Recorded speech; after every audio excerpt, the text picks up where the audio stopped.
What we're seeing right now is that many people, especially in the millennial generation, are not having children because they're so anxious towards the future, about the future. They're so nihilistic. I cannot change anything about the world, etc., etc. People are deciding not to have kids. People in our generation who are in the prime years of their lives to have children and build a family. They are not doing that because they are so worried about the affordability towards the future. That is, I think, what fiat money is creating, is that people are actually, forced to not follow their biological urges because they are also forced to use money that is being debased all the time. In order to get to the solution, you first really have to accept that you don't know what money is, you don't know what saving is, you don't know what investing is, right? Like all these things of which you thought how they worked are totally different.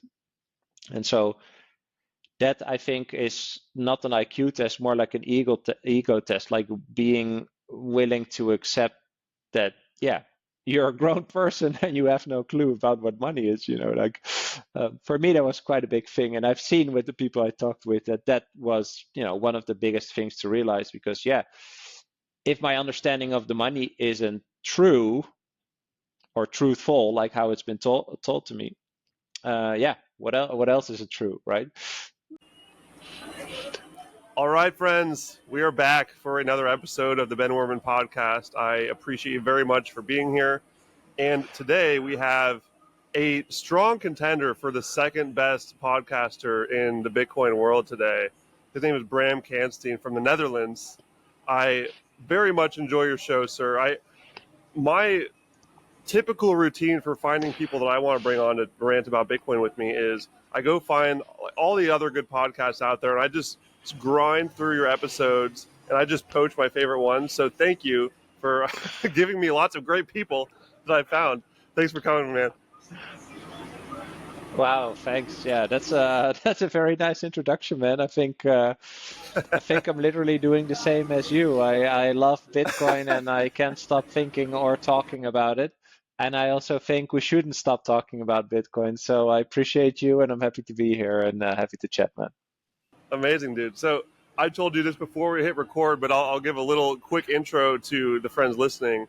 I usually do quite a good job at doing some basic research on the folks I'm bringing on, just background and whatnot. But my morning was spent running around my little beach town in Costa Rica trying to find a place that had a generator because our power went out. So I will let you take me through the story of Bram. How did you come from a Dutch gentleman in falling into the Bitcoin rabbit hole, sir?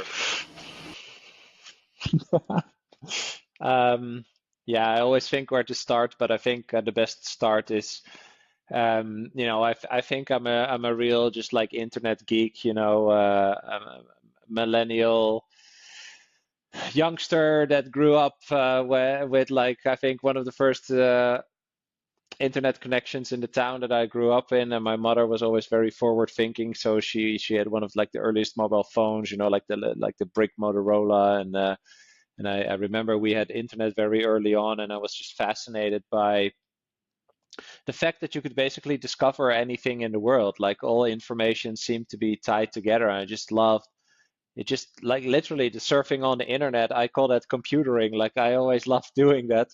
And my mother would always yell upstairs saying like, you need to get off the internet, I need to use the phone. And so like that. So I spent a lot of my youth on the internet. And what I later realized, what I really enjoy doing is just seeing like what are people working on, what are they building, why are they spending their time on a certain idea.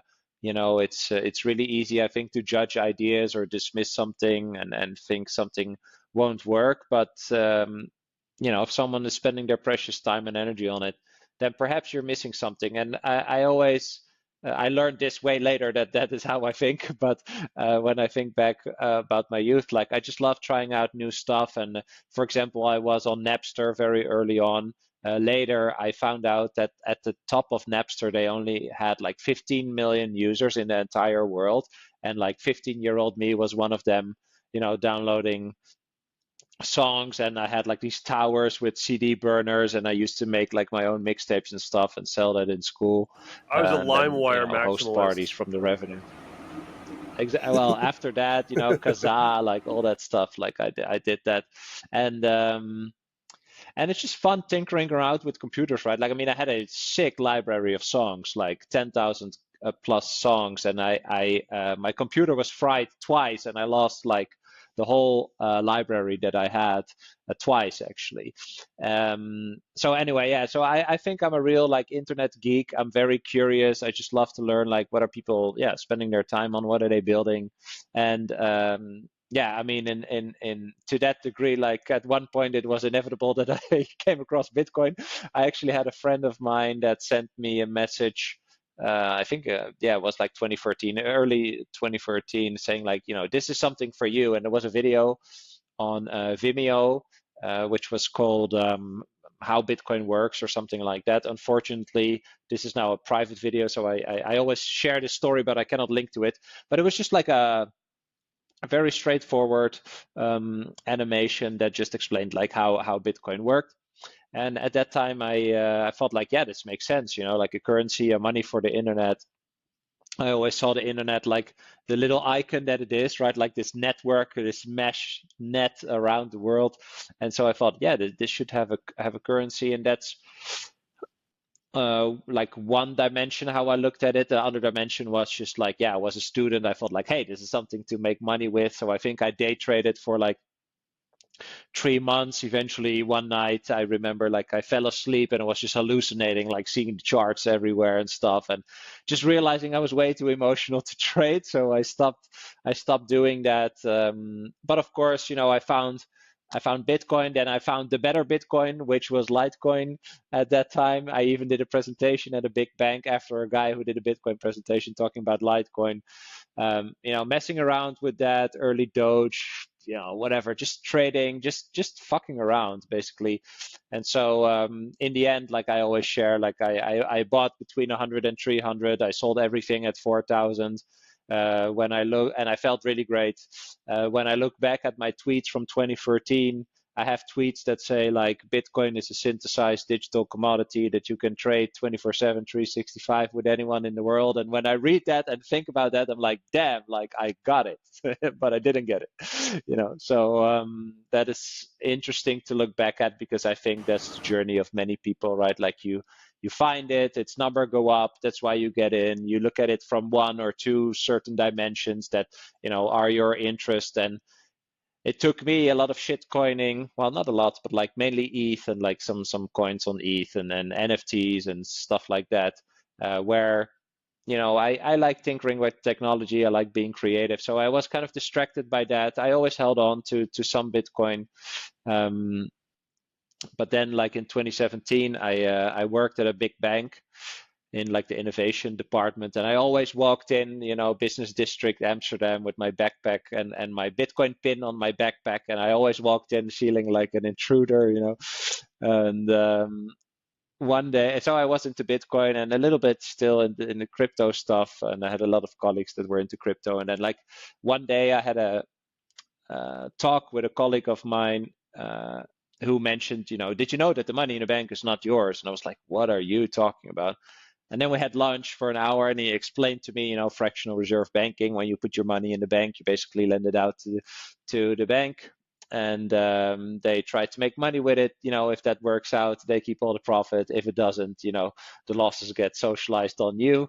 And so after that conversation, I remember walking away just feeling like an idiot. Like, I was 30, I was into Bitcoin, so I should have like known better. I had a mortgage, working at a bank, right? And I walked away from a conversation thinking like I'm a damn idiot. Like, I'm participating in a financial system that I just don't know anything about. Like, what are you doing? And I think that kind of lit a fire, in a sense that, like I said, like I'm a curious person, but this just yeah, touched me somewhere where I was like, yeah, it's just fucking stupid. Like, what are you doing? Like, I just realized that with some decisions on things that you do in your life, you just make the decision because you think that is the decision, but you never really reflect on why you made the decision and if you're actually okay with the decision. And that was really like one of those moments in my life, and that really pushed me further down, the Bitcoin rabbit hole, really looking at, finance, economics, and like way more into what I call like the reason of existence. Like why should Bitcoin exist, right? Like does it have a right to exist? And so I mentioned I worked in the innovation department, and so my background is in like startups, digital products, mainly in like early phases, like 0 to 1. And what I always hammered on is like, yeah, you can build anything, but should you, right? Like figuring out if you should do something and pursue that idea with your time, energy, and resources.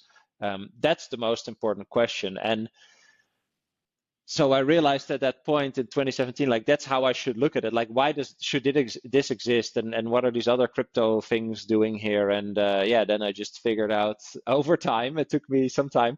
Yeah, that the money that we're forced to use is very, very broken, and that it will debase until into perpetuity, and that I don't want to store my economic energy in a melting ice cube. And when I realized that I can just move from like one money system that I don't understand to actually a money system that I can understand and actually verify for myself how that works.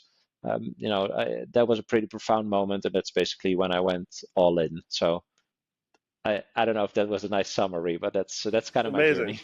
Yeah. So many similarities. And so you are the host of the Bitcoin for Millennials podcast, and we are both millennials who went into this Bitcoin thing. And one of the things I like about how you have that theme is that we millennials all have somewhat similar paths in defining this thing. Those who have found Bitcoin, because we grew up during a certain time, we were a certain age when certain things happened, and it morphs all of our brains in a similar track in a lot of ways. And one of the things that we have, which can be viewed as both a blessing and a curse, is our ability to look back at our old stupid tweets and want to punch our past selves in the face for getting into crypto, which I also did. I love that. I had a whole crypto blog that I spent so much time and energy just talking about these different shitcoins. Loser. And yeah, I was. But we all figured it out eventually. And well, I shouldn't say all of us. Hopefully the people listening to this have made it. And if they're not, then hurry up. Definitely not all of us. Yeah, it's funny to see the similar paths. And I'm getting from your story, I think you're a little bit further on the elder millennial side than me. I just turned 30, so I'm on a very early side. Are you like mid 30s, late 30s? I'm 37. 37. Yeah. So you had 7 years ahead of me on that. So that I feel like we really are in such a great demographic of people to find this thing, because, and I'd be curious of your thoughts on how you view the millennial generation as a piece of this big awakening puzzle we can all see happening. For me personally, I feel like it's our purpose on this planet to be the generation that puts our foot down and says enough is enough. We need to turn this ship around, and that ship being fiat money, as us Bitcoiners have figured out, like that the fiat system is what's caused so many of the problems. So would you agree with that summarization from your research you've done talking to all these other millennials? Yes, I love this question. Oh man, there's so much in here. Why? I'll start with the awakening part. I think that we are like the boomers are bamboozled by fiat money, but we are the most bamboozled by fiat money, because I think we've grown up, and then especially talking about the Western world, right? Like we've grown up in the best time to ever grow up, for any person that ever lived in the entirety of humanity, as far as we know how long that is, right? But to a considerable degree, we've probably had like the best time growing up ever to exist, right? And so again, especially in the West, I think you've never had to question what money is, right? Like you just got some coins and a bill, and you were sent to a store, and you gave that, and you got a bread or a lollipop or whatever in return. And that was the moment when you realized, well, okay, apparently this is money, what people call money, and that's what we're just using, and everything is just working. I mean, comparable to probably 80% of the world, I have an incredible luxurious life in one of the richest countries in the world, never worried about clean water or a roof over my head or food or whatever. So I'm incredibly privileged and just plain lucky to that degree. So if you grow up in a time like that, why would you ever question if the system that you're in, the society that you're in, if that is working for you or not, And I think where the big awakening part is that it's not, and that you have to understand that that is not the case, and that basically everything that you've been taught, all your preconceptions about building wealth, building your life, like the steps to follow, everything that your parents and your grandparents, I think especially your parents were able to do, less so the grandparents, of course, had like World War II era. So like our parents had the perfect path. And that's because they profited from the introduction of fiat money significantly in their coming of age and becoming an adult. So that is what they taught us. By the way, pretty interesting that like in 2 generations you see that the system will break. But so it's a very bad flawed system. So that was a sidestep. But like everything that's been sold to us just is not working. Okay, so if people, I love these images where it shows like in the 1965, like an average teacher in the US could have, a wife at home, 3 kids, a Cadillac, and a home, on an average teacher salary. Now the teachers cannot even live in the area where they teach in many, many parts of the Western world specifically.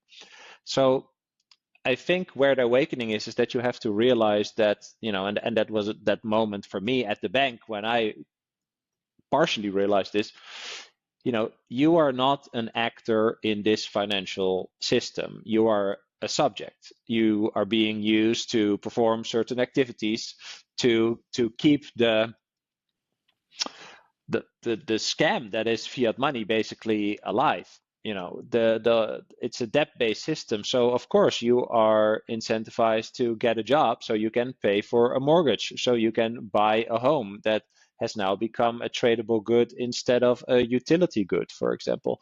And so again, I think the awakening part is in realizing that we are incredibly lucky and privileged to have grown up in a time like we've grown up, but that if you think about it towards the future, we have 40, 50, 60 plus years ahead of us, generally speaking, like 30, 35 years of working. And if you see the rate of debasement of the fiat money, right, so the reward that we are getting for our productivity, our work, is depreciating effectively, probably between 8 and 10% every year. Try to make the calculation about how many money units, whatever the money is in your country, how many currency units you need in order to live a certain lifestyle in 30, 35 years. I mean, I could recommend that to everyone, but that's going to be kind of a shocker. And that's, I think, when I did that, I realized that there is no pension. There's just not going to be a pension as our parents have a pension, which in my mother's case, for example, I also find questionable. I tell her, like, I really hope that the money is there, but I don't really think it's going to be there. So I'm going to think about you and hopefully I can help you. And she is saying like, yeah, I can only trust that it's there. And she says, yeah, it's out of my control and this and that. And I think that is such a pity, like if you work, in her case, almost 50 years in her life, and then be uncertain about how you can afford living quite modestly, to be honest, for the remainder of your life, however long that is. Yeah, just seeing that up close, I think that's just a pretty bad outlook. And so I know this is a very a long answer, but why millennials are so primed to see this is because they have a what we call hair on fire problem. So if you do the calculation about your retirement, you're going to realize that however many units you think you need to live a certain lifestyle that you want, you're going to need like 3 times more probably than you initially think. And then if you think about, okay, how am I going to to do that.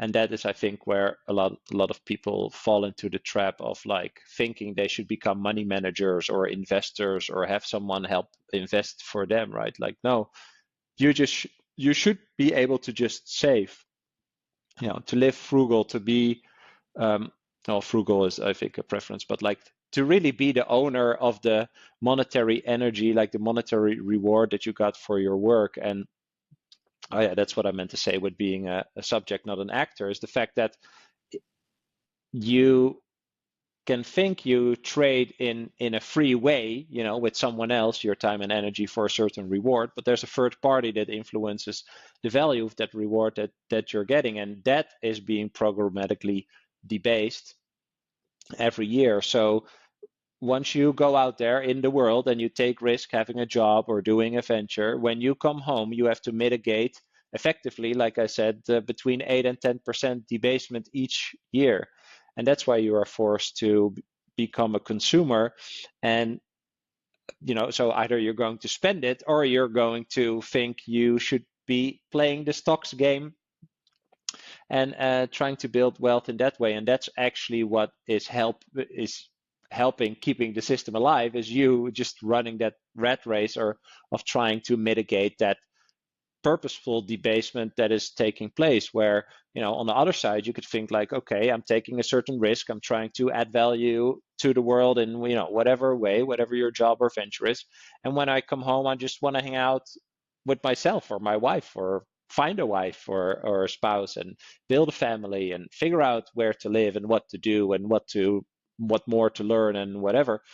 But instead you are either forced to spend your money because all the money you have today is worth the most today, or you're forced to become an investor.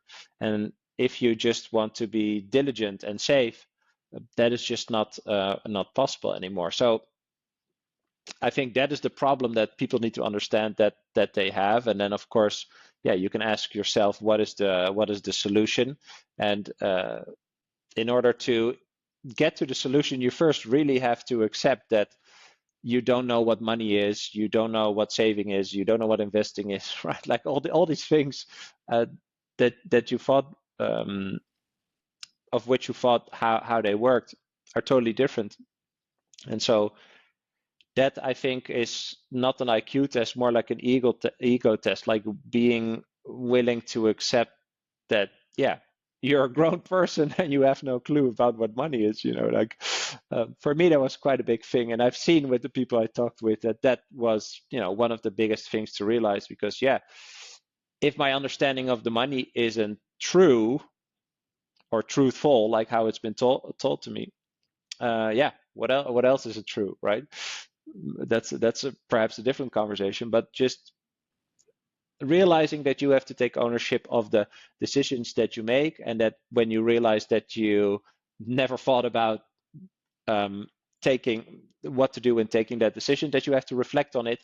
And when you then realize that you totally disagree with what you decided to do, just be okay with it, right? And just be like, okay, I'm going to study or find information, dissect information to actually figure out what the hell I should do here. And so if you want to figure out what money is, if you want to figure out how to just do your best in your job or venture, save towards the future in a stable way, and I think as a output of that, lower your uncertainty towards the future, then Bitcoin is what you should look into. And why I think the millennials are primed to understand it is because Bitcoin uniquely combines the physical world with the energy that is expended to create this digital commodity, and the digital world, sending, trading in real time.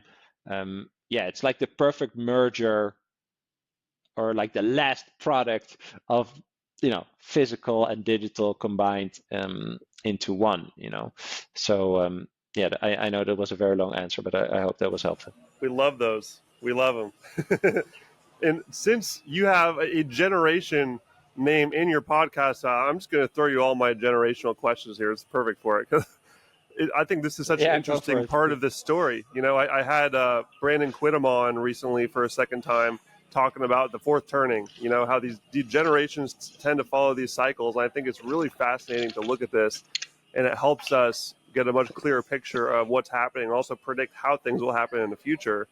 And one of the Hmm. things I feel like most people would agree with is that there's this weird clashing rivalry between boomers and millennials. It's like the Gen X was completely forgotten about for some reason, and there's now this millennials and boomers Yeah. disagreement about things. And what is your view on that interesting clash? Why does it exist? Why was Gen X skipped, and what's causing this rivalry between the two generations? Yeah, it's funny. The Gen Xers reply on my video saying like, "We also exist. We also exist." Yeah, yeah. I don't know.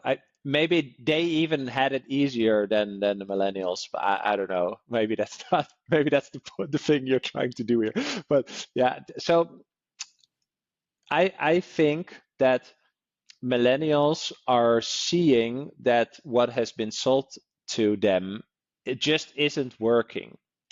And what they don't like, I think, I'm not necessarily like that, but you know, boomers say like, well, yeah, but you think you're having it, it's rough for you. Like think about us, right? And then they, uh, share all their things. I think every generation has certain struggles. So yeah, I don't really know how to answer the question, but I'll tie it back to the previous one, because what I forgot to say, because you said like, why are the millennials so why do they have the opportunity to awaken the world, right? I think it's because we really understand how the internet works, and because we understand that in a fundamental way, we also have all the tools needed to, kick the boomer ruling classes' ass, basically, right? Like those are the people that are still governing over us. I literally just watched a video, an interview with a guy from the ECB, and they asked him like, "Why are you making a central bank digital currency?" Yeah, because we have to, adjust to the digital times or whatever. Like that's the main argument, right? Like that just shows a lack of understanding of the digital world. You know, global access to information now with AI, global access to productivity, global access to communication with anyone in the world, right? Like the centralized points of origination of information and policy and stuff like that is just really over. On the internet, that's already over, right? And I think we're going into this transition where, in the physical world, in the leadership roles, etc., roles of power, yeah, the millennials are slowly taking over. Combined with that, we are going to inherit, like the most wealth to ever be inherited, um, uh, ever. So we are going to become the the leading class, and I think that many millennials, I think the definition, or like the characteristic of millennials, one of those things is also like justice, right, and honesty and community and stuff like that. And I think that is really what we find important. I mean, we are talking here. We found each other through a certain subject, and you're on the other side of the world, and we're connected here, and just sharing our thoughts like that is something that the boomers have never been able to do, right? Not to criticize, but that was like the technology wasn't there, right? So their worldview is per definition just more narrow, and also I think more controlled by whoever taught them. Whereas with us, like we can just access any information in the world, and we're also able to dissect it. Like some people now hate on Twitter. I've been on Twitter for like 12, 13, 15 years even.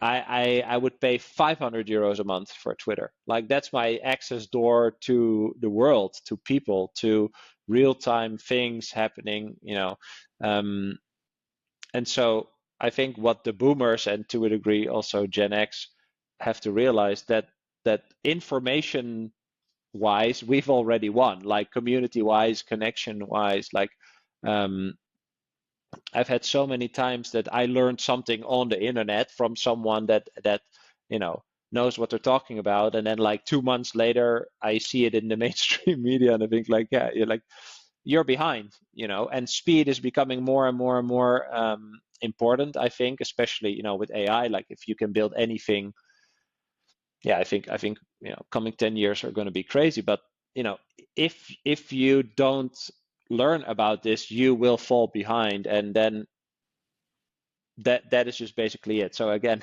this is a broad answer, but I think millennials have all the tools in their toolkit, plus the money later, plus the age, that actually puts them in a certain place where they can help elevate the rest of the world with kind of these principles of freedom of information and collaboration and all these things. Yeah, and I would say the more I dig into Bitcoin and how each generation is taking in this new crazy thing that's coming in about to blow everything up, it's made me understand that millennials are pretty awesome. And I think it's worth saying that I have come to appreciate my generation more and more. I think that a lot of people got sucked up into the fiatness of it all because we were, in a lot of ways, raised in that world where things are a certain way. Like, I mean, there's so many examples. School, as an example, it's just completely indoctrinated into the world that you all have to go to this government school that teaches you these certain things. It gives you all this information. It's not really helpful for your life. And then you go to college, get in debt, then go to the job market, and there's no jobs available. So there's a lot of these pieces that have are downstream effects of fiat that we have experienced. But I'm still seeing people in millennials specifically that are extremely selfless in a lot of ways and really want to make the world a better place. And I don't get as much of that vibe from the past generations. I think that, do you think that would be fair to say that you think that the generations before us were a little bit more selfish? And I'm not saying that in a bad way. I'm selfish in a lot of ways too. But do you think that the previous generations versus the millennials, I feel like millennials are really the save the world types. Would you agree with that? Yeah, I think so. I think that's I'm looking something up. um I think that's what I meant with the justice part, right? Like just the um because we have more information, we also see more stuff that we don't like, that we think should be fixed, right? So I think it's kind of attached um, to that, and just realizing that, yeah, because you can reach anyone in the world, like you can also coordinate action anywhere in the world. And so I do think we are less selfish. I don't, yeah, maybe it's that. I think just our focus on community, just being, really being into that, I think is eventually also what just enables people to create communities around whatever uh, they find important, or want to talk about, or discover or improve or whatever. So I think it's kind of that. But when you say selfishness, I'm looking up Ayn Rand, who says a lot about selfishness, actually. And she says, I'm just quoting here one thing. According to Ayn Rand's philosophy, a selfish person is a person who pursues his goals and is guided by reason, not by instantaneous whims or emotions. And it's actually interesting. Such selfishness is also called rational. And I it's funny because I'm bringing this up because I found this like 5 weeks ago. Someone shared a quote. It was a different quote about selfishness from Ayn Rand. And when I read it, it was similar to what I just said. I felt like, hey, I don't really understand what selfishness is. So selfishness is not that you don't care about others. It's just like you focus on yourself. And I do think that before you can become a bit more altruistic, or in service of others, I think it is actually really important to know yourself, because I think when you better know yourself, it's also helpful in figuring out, okay, what is it then that I can do to add value to the world, to be of service to other people. And I think that eventually the thing that you then do will become more valuable to others if you first focused on yourself to just do stuff and figure stuff out and fail and learn and all these things. And so yeah, those are my thoughts around selfishness. I think it's interesting you pointed. I don't I think it's different from individualism, right? Also something I learned. I that's what I thought meant, just focusing on yourself or like not caring about others, but that's actually not what individualism is. Individualism is actually that you respect each individual as being an individual like you. It's actually something that would breed more respect between people in society. But I think that is also like one of the terms or things that just has kind of been twisted along the way that I think kind of like distort the opportunity that we have to actually bring more people together and align people way more, by using the internet and like modern technology like we're using now. Yeah, that's such a good point, and I agree that selfishness does not mean you don't care about other people. And I think that a perfect example is, let me think, veganism. There's one. Millennials, super vegan generation. These are people that care so much about like looking outside of themselves and other things, and they care about the animals, they care about the environment, they care about all this other stuff, that they will literally like wither away in malnourishment themselves because they think that the other things are more important than them.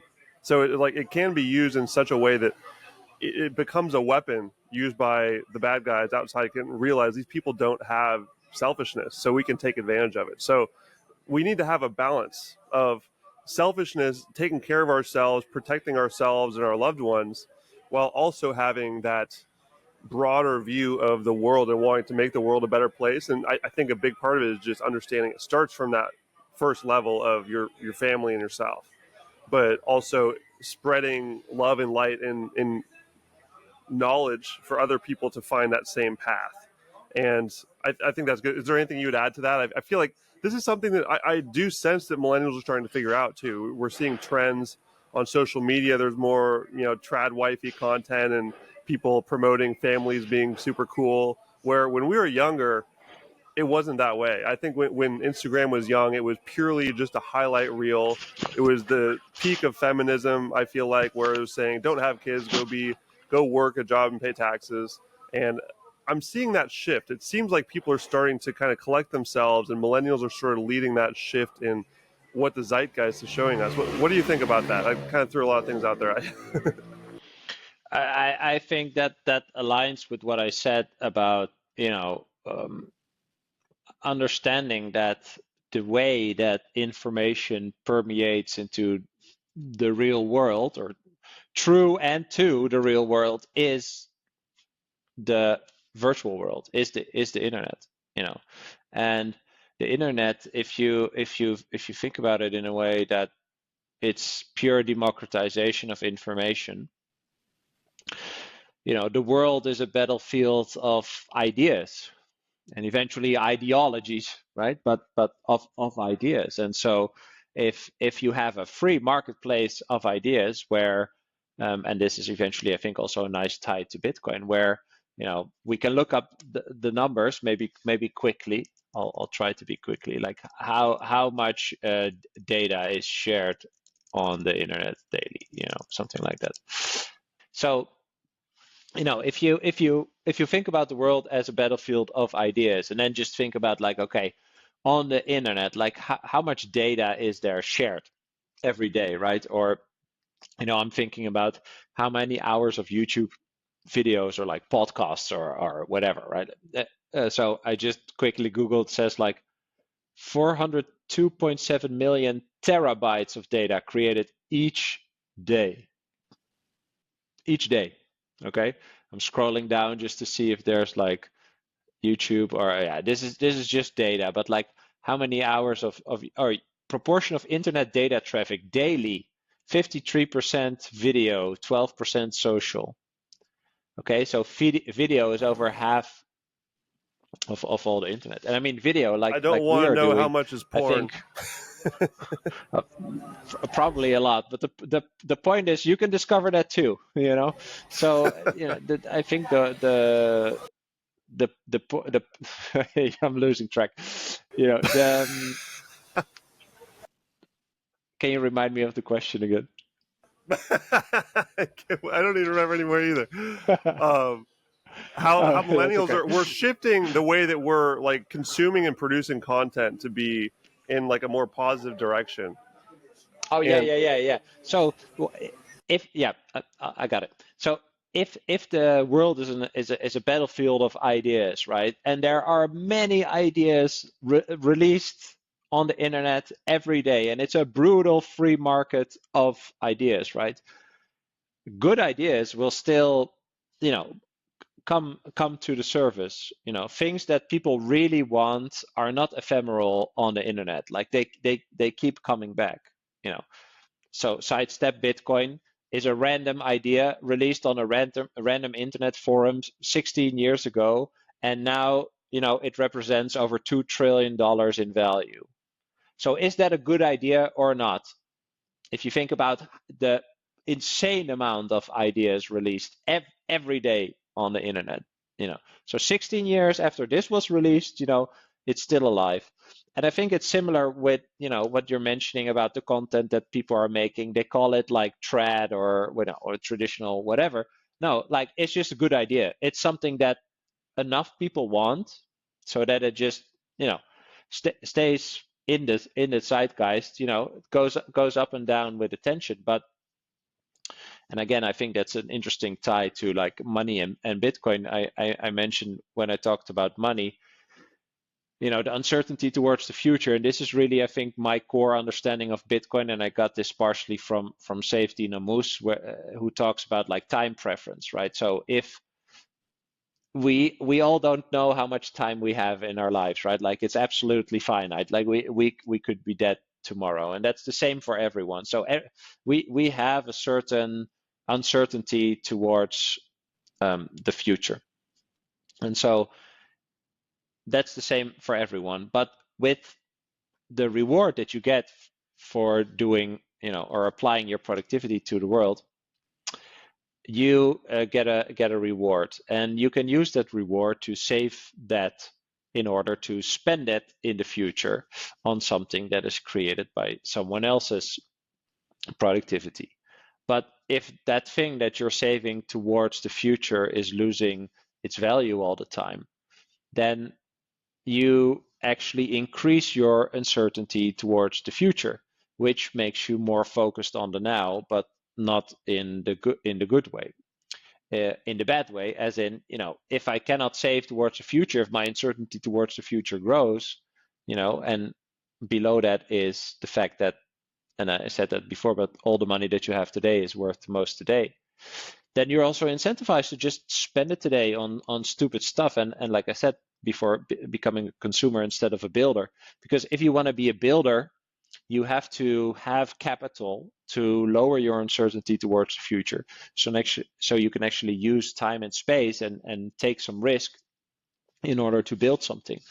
And then if you think about like what would you want to build, like that could be anything. That could be building out your career, like learning something new, then switching in your career, or building a home, or building a family, for example. Eventually, that is what is encoded in us biologically. So the procreation. And what we're seeing right now is that many people, especially in the millennial generation, are not having children because they're so anxious towards the future, about the future. They're so nihilistic. I cannot change anything about the world, etc., etc. Wouldn't surprise you that I don't believe in that, because we have all this technology and we could just do things.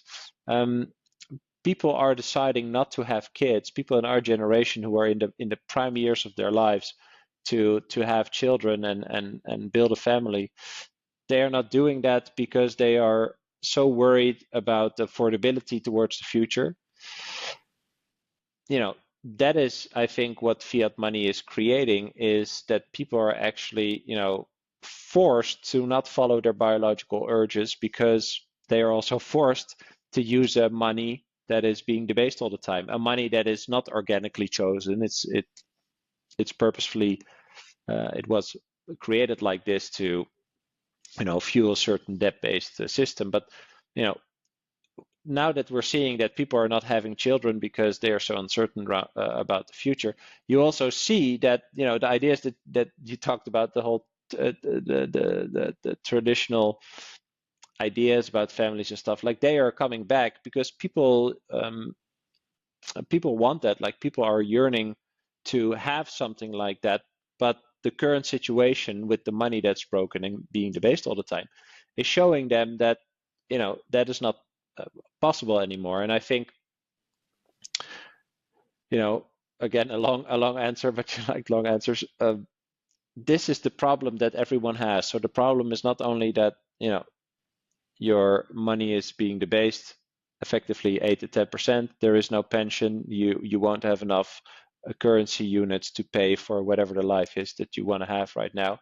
And the things that you want right now in this phase of your life are not attainable to a vast majority of our generation. And these are, I think, the three elements of the big problem that millennials have, and why they should study Bitcoin.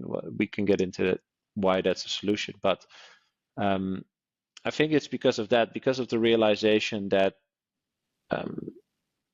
we aren't really able to build a quote unquote traditional life like that. Is I think one of the main reasons that people are creating and consuming also this type of content. Completely agree with all that, 100%. I think that we're in a very similar mindset on how this is all falling together. And the direction I love to take it now is looking forward at Gen Z. And my view of Gen Z has been all over the place over the last several years. I feel like the starting place for most people when you're sort of in that nihilistic mindset is like, oh man, they're just going to be even worse. Like they're on their phones all the time. They don't know how to socialize. Things are just getting worse and worse, and we feel bad for them because it seems that way. But I've been getting more optimistic recently from my own experience, also just traveling and just meeting people from millennials and Gen Z are starting to be at the age of traveling now, and I'm getting more bullish on them, to be honest. And I did a Nostr post the other day. Let me see if I can pull up my window. I could just read this off. I feel like I kind of just put my thoughts on paper here. So I said this: I'm so bullish on Gen Z, meeting more and more of them that are eons more based than I was at their age.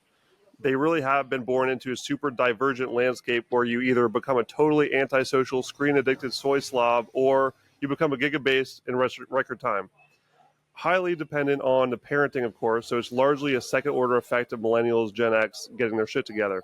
Very cool to see. It enforces my view that the millennials' primary purpose in the awakening process is the generation to put their foot down and stop the damage. It's sad to see lots of folks in my generation who were consumed by the volatility and may never recover, but spiritual casualties during such a dramatic shift are inevitable. Never been more optimistic. The future is bright. What do you think about that? Would you agree with me on this? Do you think that things are looking I good fucking love for... that, dude. Yes. Cool. Yes. Yeah. What are your Yes. thoughts on that? Yes. Because to me, I 100%. think the big I have piece that I am confident about is the divergent part of the fact that they really have two very crazy different paths. You can either go down the horrible path of just scrolling on TikTok all day, just eating the seed oils, and you just never get anywhere, or you get into a good track, which is being led mostly by the millennials and the Gen X people who are trying to show them the way from their own mistakes. Tell me your thoughts about this whole situation that I've sort of laid out there. I fully agree. Fully agree. I think you're spot on saying it's like 50-50. And I think it's funny because it's kind of natural, right? Like kind of like yin and yang in that sense. I fully agree. I think that they are actually either more equipped to use the internet to their advantage, right? Like, so i.e. become just super based, decentralized, like autonomous acting people, or they have been defeated by, all the fucking algorithms and the optimization and, like you said, like all the slob, all the brain rot, that is created by the same type of people as them, I would say, because I think once you become super based and super autonomous and super decentralized, those are the people that I think are actually the most altruistic. Those are very open in helping other people. I think those are the people that are creating communities and just now messing around with AI, building companies, just really being at the forefront of trying out all of this stuff. And I wonder actually if that is also the case in our generation. Like, is there also like a 50-50 type split? I don't know. I wonder what you think. But yeah, I agree. I think that what I think is that like the based Gen Zers can actually are serious rivals to like my age millennials, I'd say. In terms of the whole digital savviness and knowledge and the connectedness and stuff like that. And I think that's very cool. I mean, they have a 15 to 20 year head start on me. So imagine when they are like late 30s, they're going to be like, they are going to be the ruling class in that sense. And I think maybe that sounds weird, but then they kind of will enforce those principles on the rest. And I think that actually makes me pretty enthusiastic about the future in which my son has to grow up, and my daughter. So I am actually very optimistic about the future, because I think that the people that are now in charge to create the policies and the guidelines and shit like that for like new technology, many have no clue.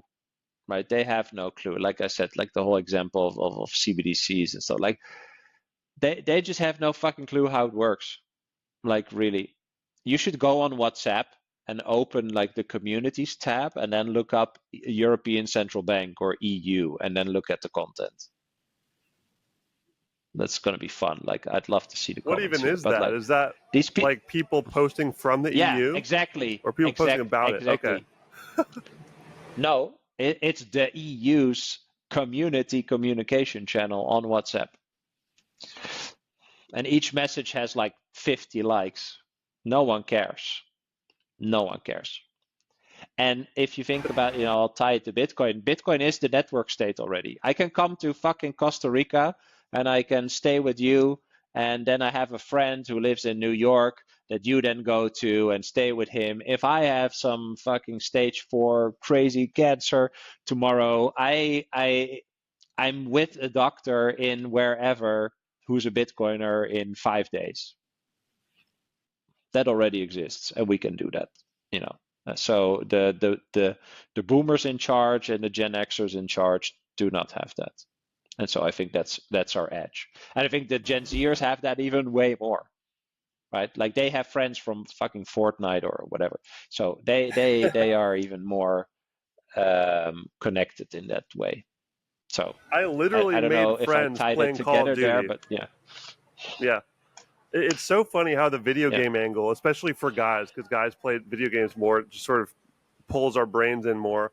I literally have friends to this day that I played Call of Duty with like over a decade ago, and I met them through that. It's Fun. crazy how there's different ways that people Yeah. can sort of find each other. And you're right, the networking is such a big part of it. And the fact that we connected through the Bitcoin network, and there's so many other people out there who are finding their people, and Bitcoin is starting to become this big blob in the middle that's bringing people from all different edges together through that similar understanding of the money being the problem here.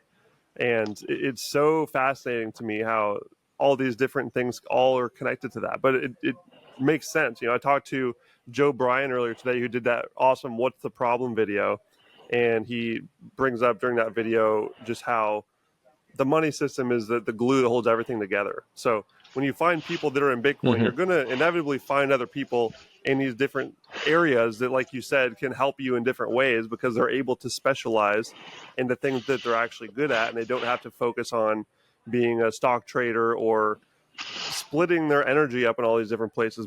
You notice this really clearly when you go to Bitcoin meetups and meet Bitcoin folks, is that they are able to completely focus on what they're really good at and not have to split themselves up all over the place. Have you seen that too? I mean, you're incentivized to do that. You know, if you're if you measure Bitcoin only in Bitcoin and you realize that there's only 21 million Bitcoin and it's the hardest money to ever exist, you also realize that you have to add real value in the world to be able to earn that Bitcoin. Like right now, you can still exchange it for fiat money. You know, that's how I see it, as an exchange rate, like not a price.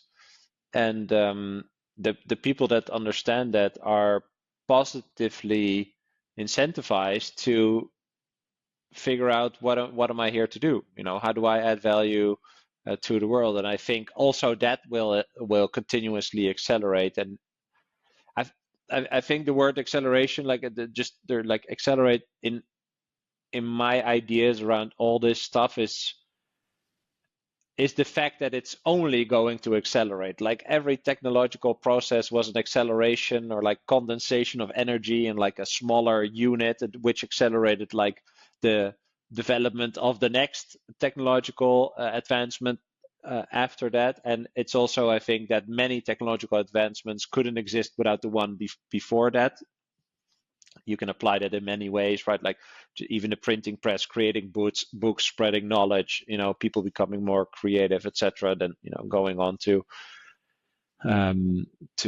invent other stuff. Like AI can exist without the internet. Bitcoin couldn't exist without the internet, and that time between the next thing is just being compressed all the time, and so you have to adjust.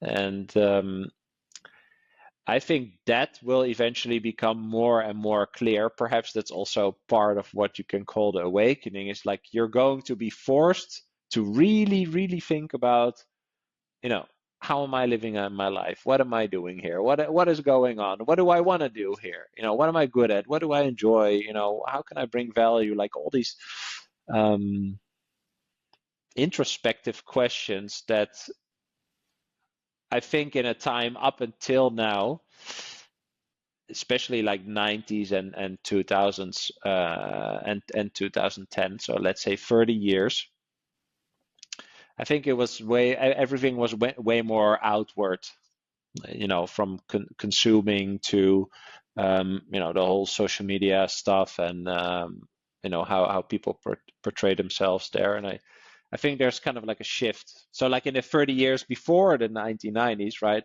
So 60s, 70s, 80s, those were very introspective and very spiritual years and experimental years and stuff like that. So I know fourth turning is a bit longer, but you know, I actually think that there's like four of these. It's like seasons or something, you know, in like the the turning again. So yeah, I kind of see it like that. So we are in that shift, I'd say, of people becoming more aware of themselves, their lives, their surrounding, what they are actually um, operating in, how that's constructed by other people know better than them. You know, it's all artificial, and that knowledge is out there and uncontainable, right? Like that's uncensorable. That is just really out there, and how people communicate with each other, I think, is the main way of other people figuring that out, and then realizing, yeah, there's like 65-year-old boomers that are ruling over us.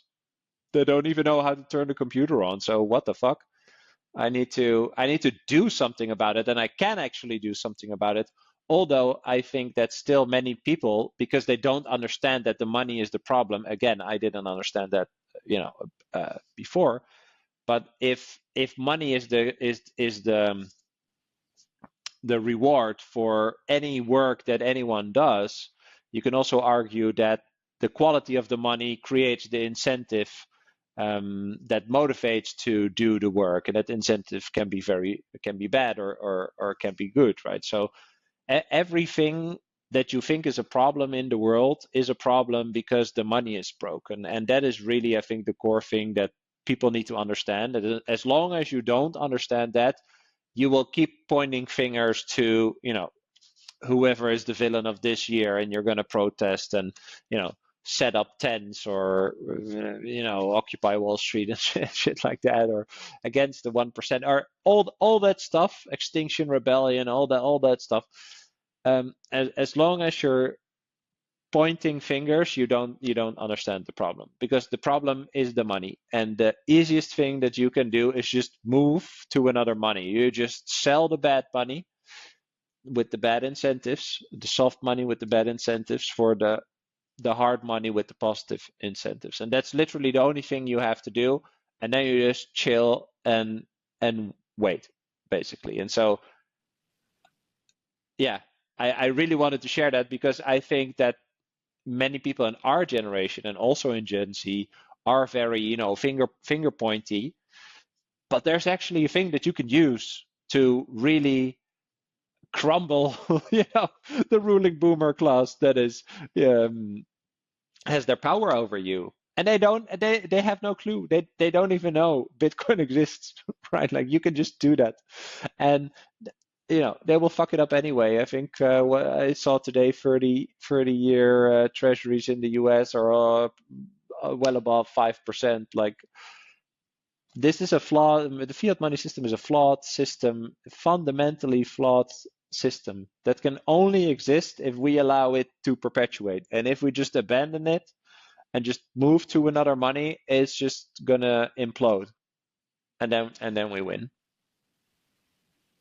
Beautifully said. I think that it's so interesting looking at each generation, how they view it so differently, because of course there are boomers out there we love. I had Lawrence Lepard on recently. You had him on too. I think I actually listened to your podcast with him when I was getting ready for mine, and we love Larry. We love all these Bitcoin dads out there that shower us with Bob knowledge. Burnett, shout out to Bob Burnett. I don't even know him. Who's that? I love Bob Burnett. Is that another good one I need to check out? That's Boomer BTC on Twitter. Awesome. Yeah, they're hiding out there. They're coming through the woodwork, and it's rare, but they are extremely passionate, and they know that their generation played a big part in the problem, whether it be the minority of them who were part of actually perpetuating it, or the majority which just didn't understand what was happening, and they sort of went along with the propaganda that was fed to them, and just they trust the institutions too much because life was pretty good for them, And like you said, early in our lives, millennials are figuring out that things are not working for us and sort of forcing us to look for alternatives. But boomers didn't really have that because life was awesome for them. They had really cheap, what's an example? Cheap houses. There's so many things were much easier, more accessible to them than it is now. So you can't blame them for just existing in that system. They weren't pushed into needing to learn something different. So I think that's what it really comes down to, is every generation is full of great people. They're all operating with a certain incentive structure that all humans are, and we should all just be friends and buy Bitcoin together. I agree, and we cannot blame them that when they became an adult, right, and started working and earning money, those were the beginning years of the fiat money, right? So they got to front run everyone that came after them, which they logically did, right? So there's no blame, but I think, and maybe that's kind of then the tension to millennials and boomers, and there's a few that actually realize and are humble enough, like Larry and Bob, George Bodine, for example. They're like, I totally profited from this, but I also agree that it's fucked up. We need to do something about it, and I think that's the tension that the boomers see the millennials complaining, and they're like, what are you complaining about? You get like a supercomputer in your pocket, what are you talking about? And then we're probably like, yeah, but I don't have a home, and no pension. And then they will be like, yeah, but this was post World War, blah, blah, blah, whatever. So it's just, I think that is kind of core of the discussion. But I think the boomers should realize that they profited heavily before anyone else profited. And that's okay, but we have the results right now, and that's not a pretty picture. Yeah, we all have different situations. We're given different hands, and we just got to do the best with what we got. And I think that there's a different path for every one of these groups to find out that buying Bitcoin is a good idea.